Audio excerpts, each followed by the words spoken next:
Bar Lassiter was a young man. He lived with his parents and an elder sister near Carthage in the state of Tennessee. The Lassiters were simple farmers. Their farm was small, and the family was poor. They did not have enough money to own slaves. But although they were poor, the Lassiters were never hungry.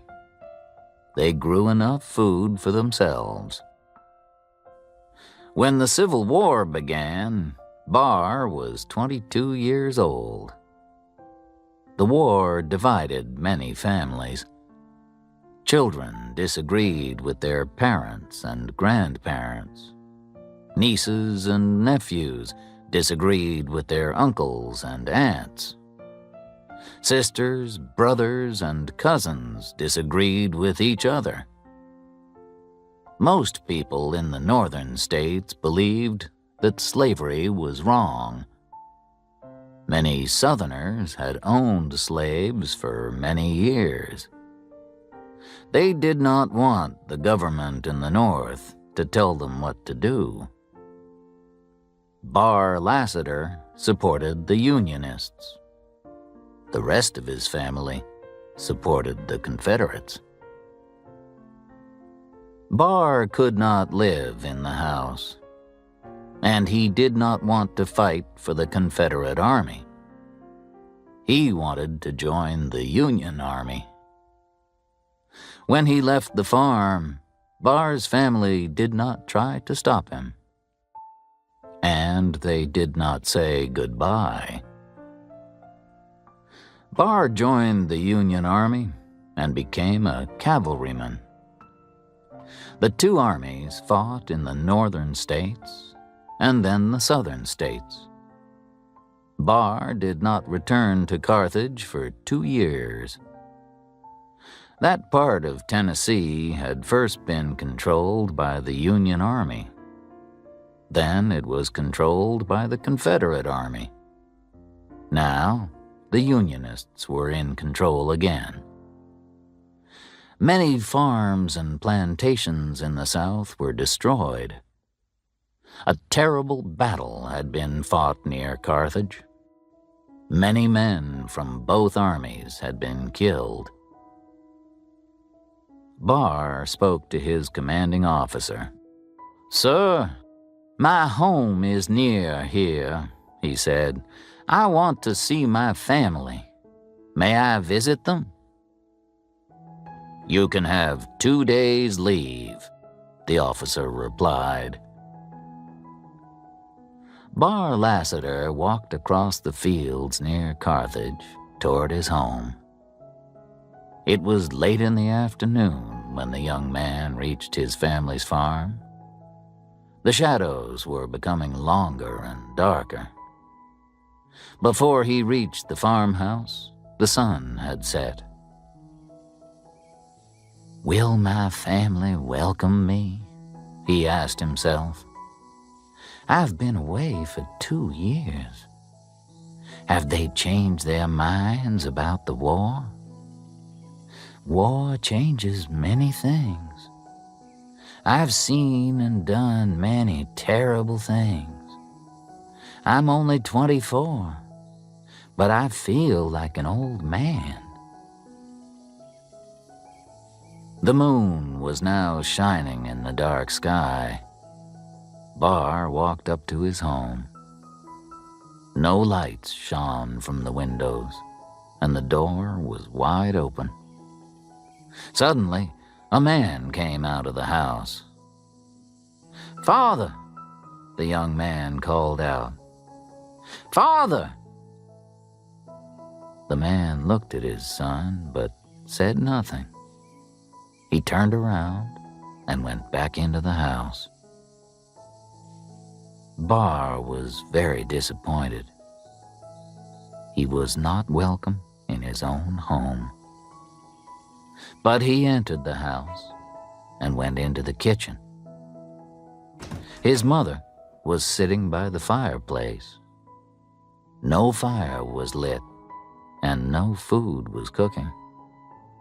The fireplace was filled with cold black ash. "Mother," the young man called out. "Mother!" She looked at him, but she did not speak. Bar moved closer. He wanted to put his hand on his mother's shoulder.